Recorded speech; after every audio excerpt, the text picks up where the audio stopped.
algunos os he saludado personalmente a la puerta y os saludo a todos. Buenas tardes, noches. Y en este día festivo, pues pidiendo también por nuestro pueblo, por nuestra comunidad autónoma, pues también agradecer que hayáis hecho el hueco para querer seguir compartiendo pues significativamente en número esta segunda charla de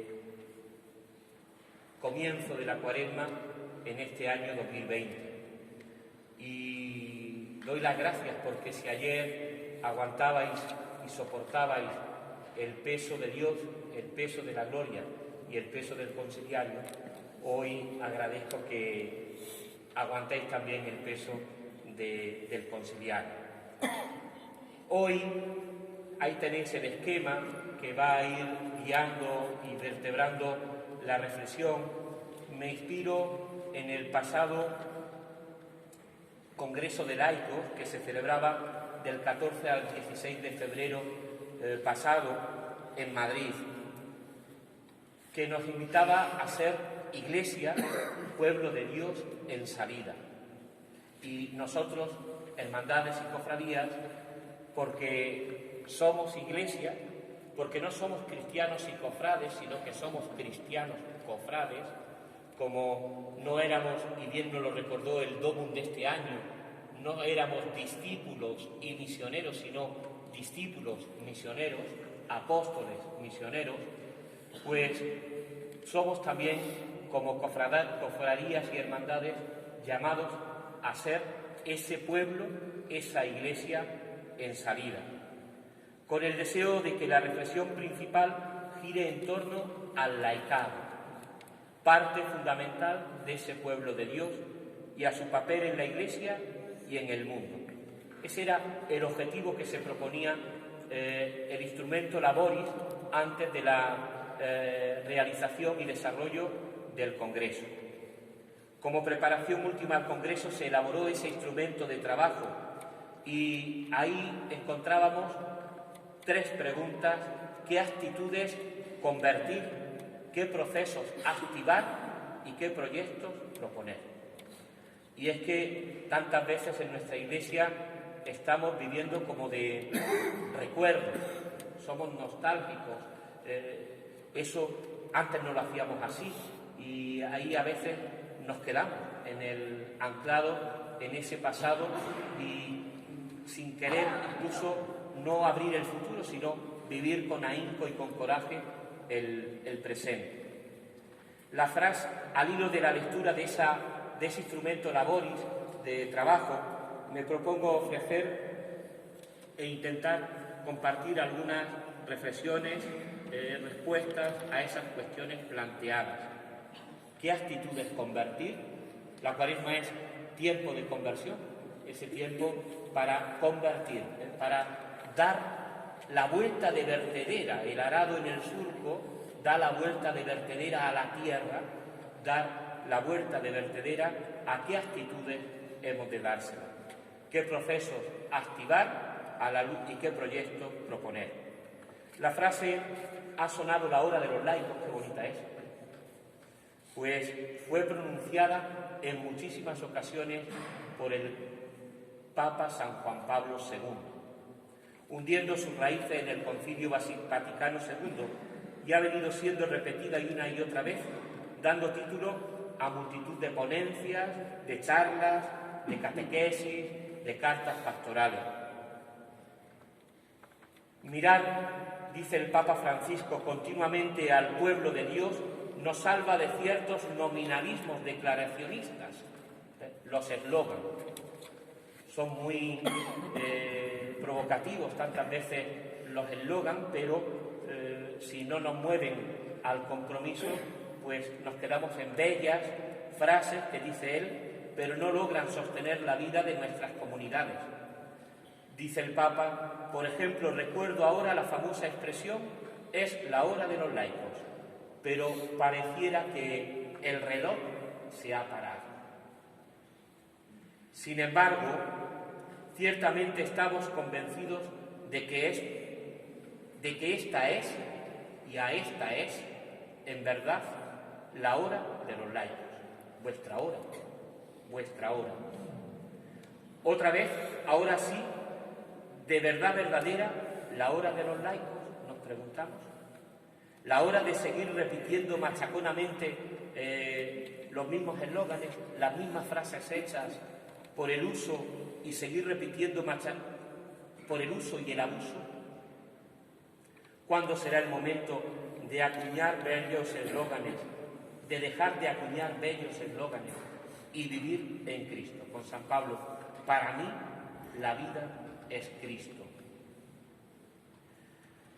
Un bello eslogan, tampoco mío ni original y en este caso copiado, bello eslogan del pontificado del Papa Francisco es ese ser iglesia en salida, iglesia en movimiento, iglesia que sale al encuentro, iglesia que ayer también lo apuntaba, para esta Cuaresma vivir menos de la rutina y de la comunidad, del confort, dejar nuestro sofá y más zapatilla, más alpargata, más sandalia, más camino y más salir al encuentro del hermano. Iglesia en salida. Corremos el riesgo de que esta frase se convierta en el paradigma del nuevo nominalismo declaracionista. ¿Qué queremos decir de verdad cuando decimos iglesia en salida? ¿Alguien lo sabe? ¿Existe una interpretación oficial?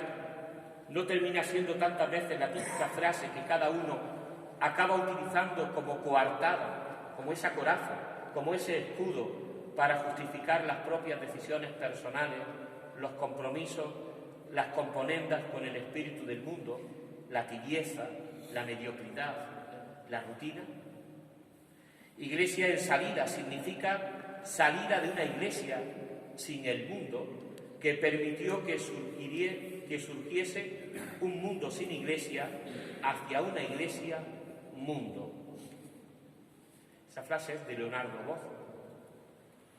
Quien utiliza la frase considera que la iglesia debe mundanizarse más. Para otros, iglesia en salida significa salir de los templos a las calles, salir de una iglesia de devotos encerrados, de una iglesia valiente en casa y tantas veces cobarde en plaza, a una iglesia comprometida con la justicia social. Pero ¿dónde están estos devotos que deberían salir? ¿Es que de verdad alguien ve demasiada gente dentro de los templos dedicándose exclusivamente a la oración, a la liturgia y a la vivencia de los sacramentos, cuando tantas veces nosotros mismos nos quejamos de que nuestras iglesias están vacías?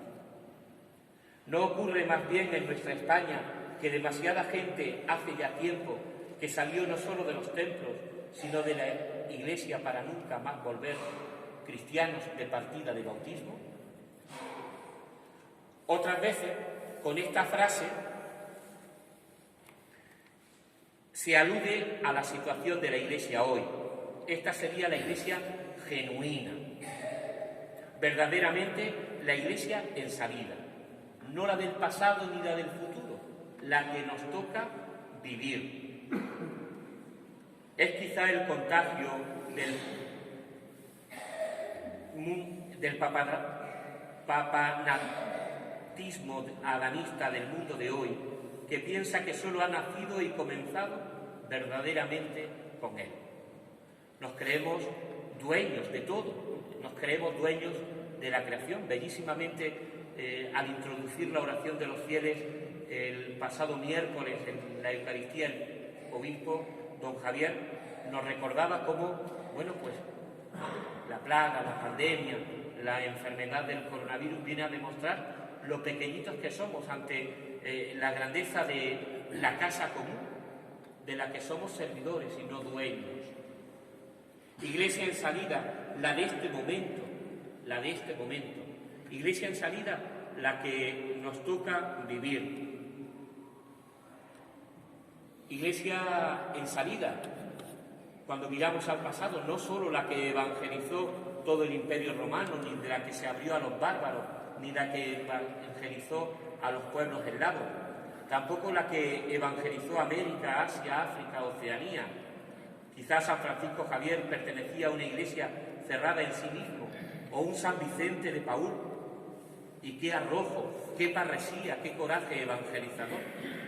Probablemente también los mártires del siglo XX, tantos de ellos en nuestra España entre 1936 y 1939, estaban encerrados en sí mismos y no sabían lo que significaba una iglesia en salida, y con la entrega de sus vidas nos muestran y nos demuestran que la santidad es posible y es vivible, y no es solo para los santos canónicamente canonizados y puestos en los retablos por decir, de la Iglesia del Sagrario que nos da cobijo esta noche.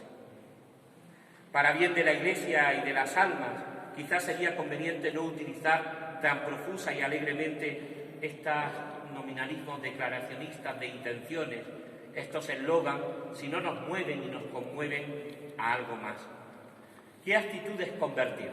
Y aquí yo creo que, parafraseando estas actitudes, podemos arrimárnoslas al seno de nuestras hermandades y cofradías, al seno de nuestras comunidades. La primera la titulo De la veleta al ancla. De la veleta al ancla. La veleta, ya sabéis, se mueve y gira la corriente del viento. El ancla, ya sabemos la función que desempeña. Una actitud de apertura a crítica a todo viento de novedad que procede de un cierto embelesamiento por el mundo nos lleva muchas veces a seguir lo mismo que el mundo sigue. Y a nosotros, cristianos, nos toca no ir a favor, sino ir contracorriente. Se habla de los signos de los tiempos como si todo aquello sobre lo que existiese un consenso mundano generalizado exigiera sin más el asentimiento y adhesión de los cristianos. Estos signos de los tiempos se consideran como algo que hay que asumir en vez de algo que hay que interpretar, que hay que discernir. De esa forma justificamos muchas veces asumir los valores y comportamientos del mundo, asumimos, nos dejamos guiar por el viento favorable y por donde nos indica la veleta, en aras de un pretendido respeto de los signos de los tiempos, en lugar de estar anclados en la palabra de Dios, anclados en la persona de Cristo. Demasiadas veces asumimos las actitudes del mundo barnizándolas con una pátina cristiana y terminamos cayendo en la actitud de tratar de ofrecer un sucedáneo pío, light, bajo en calorías, un sucedáneo cero y, por si fuera poco, ya 0, de las mismas cosas que ofrece el mundo. Lo que la Iglesia tiene y por tanto puede dar, lo que nosotros únicamente podemos dar, es a Jesucristo. No tengo plata ni oro.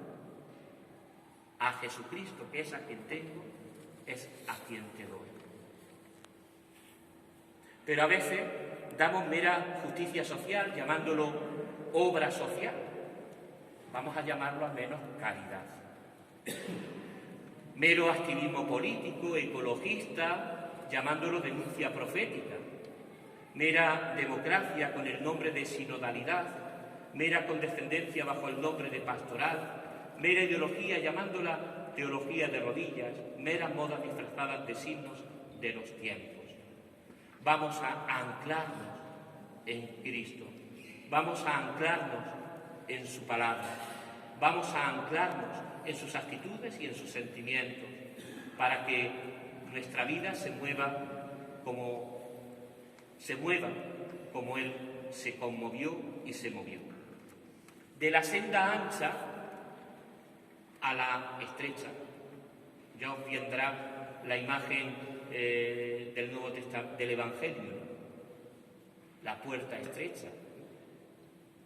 La actitud de seguimiento de Cristo implica asumir un cambio de vida tras un encuentro personal con Él. Quien se encuentra con Cristo se siente totalmente trastocado. Los llamados por Dios se han sentido totalmente implicados y complicados. La llamada de Dios complica toda la existencia. Traducimos a veces ese seguimiento de Cristo en una actitud de confraternización con los valores y criterios del mundo. Ser bautizado hoy no implica necesariamente un modo de vida que interpele. Nos parecemos demasiado al mundo. En pro de una pretendida fraternidad universal, renunciamos a nuestros modos de vida propios como cristianos, justificándonos como eslogan Iglesia en salida, con que tenemos que ejercer la actividad pública, política, con que debemos conservar el empleo incluso para no chocar con los vecinos, pues estamos en el mundo sin ser del mundo. Estamos en el mundo y hemos de ser corderos, mansos como corderos, pero en el mundo también astutos como serpientes. ¿En qué se diferencian hoy las casas, las vidas, las aspiraciones, el uso del dinero, el ocio y el descanso de nosotros cristianos de aquellos que no lo son? ¿Se podría escribir de nosotros hoy algo parecido a lo que escribe la carta a Diogneto de los cristianos de los primeros siglos? Viven en la carne, pero no viven según la carne. Están sobre la tierra, pero su ciudadanía, su carta de ciudadanía, no está en el padrón municipal, sino en el celestial. ¿Nuestra ciudadanía es del cielo? ¿Un cristiano tipo de hoy se encontrara con Cristo en carne mortal como el joven rico? ¿Pensamos qué le preguntaría qué debe hacer para alcanzar la vida eterna? O más bien le preguntaría qué debo de hacer para limpiar los plásticos de los océanos, para reforestar la Amazonía o para eliminar las concertinas de la valla de Melilla. Al contrario de lo que nos dice la palabra de Dios, buscamos tantas veces la edificación, primero la edificación de la ciudad terrena, de la casa común, pensando quizá que la vida eterna se nos dará como añadidura. Urge, por tanto, renovar la radicalidad inherente a la decisión de seguir a Jesucristo, con determinada determinación, no a medias tintas, sí, sí, sí, si no, no. De la senda ancha a la estrecha, claridad y firmeza. Prima hoy en nuestra Iglesia una actitud de ambigüedad, falta de claridad, con respeto a la verdad, muchas veces amparándonos en razones falsamente llamadas pastorales, pero necesitamos que se llame a las cosas por su nombre, al pan pan y al vino vino. Y subrayo el pecado, decir qué cosas son pecado y lo que realmente significa pecado. El aborto, el adulterio, la trata de personas, no son simplemente sombras, dificultades, retos, desafíos, son pecados y son graves. Debemos tener una actitud de verdadero amor al pecador como Cristo, rechazando y combatiendo con firmeza el pecado. ¿Hemos de salvar? Claro que sí. El médico quiere salvar y curar al enfermo, pero ha de extirpar lo que está enfermo. Acompañar no significa aprobar, ni siquiera aceptar lo que el otro hace. Habrá que confrontar la propia vida y la de los demás con la palabra de Dios. Que nuestro espejo sea ese, la palabra de Dios. Jesús en el camino de Emaús no se limita solo a hacer camino, a acompañar en el sentido de hacer compañía. Él, pedagógicamente, va confrontando a los caminantes con la palabra de Dios. En ese camino, en ese cambio de actitud necesitamos que se nos diga de verdad, con claridad y firmeza. Sin miedo a que el mundo nos tache de rígidos o de inmovilistas. No necesitamos una iglesia que nos dé la razón cuando acertamos. Necesitamos una iglesia que esté en lo cierto cuando nosotros estamos equivocados. Convertíos y creed en el Evangelio. ¿Os suena? Yo lo tengo todavía aquí. que del oído pase al corazón. Fue la llamada con la imposición de la ceniza. Conviértete y cree en el Evangelio. Pero si no existe conciencia de pecador, ni sentido del alcance y gravedad del pecado, caemos fácilmente en la connivencia con el pecado, en la aceptación de las situaciones objetivas de pecado, convirtiendo lo frecuente en algo normal. Tantas veces decimos, no es para tanto. Será necesario predicar para nosotros y los demás la necesidad de conversión, la necesidad primera. La primera predicación de Jesús fue convertíos. Esa fue la primera palabra en su primera homilía. Pero para convertirnos a Cristo es necesario encontrarnos con Él. No simplemente no robo y no mato. No solamente hacer cosas buenas, trabajar por la justicia, cuidar el planeta, ser honrado. No nos hacemos cristianos así, sino por un encuentro personal con Cristo, con quien sabemos nos ama. Y si yo sé que Dios me ama, que yo estoy enamorado de Dios y Dios está enamorado de mí, religión religare. ¿Cómo no voy yo a procurar relacionarme y tratar de amistad con quien sé me ama?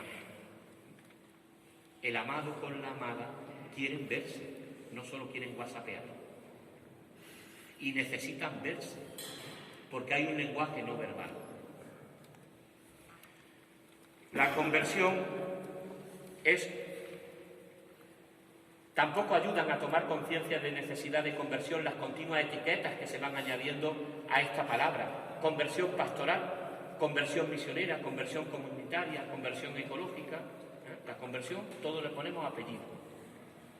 Al final puede ocurrir como con la leche o la cerveza, a las que se le añaden adjetivos. Muchas veces ya no sabemos si estamos tomando leche u otra cosa, o cerveza u otra cosa. Ser perfectos. No, la conversión ha de ir directamente al corazón.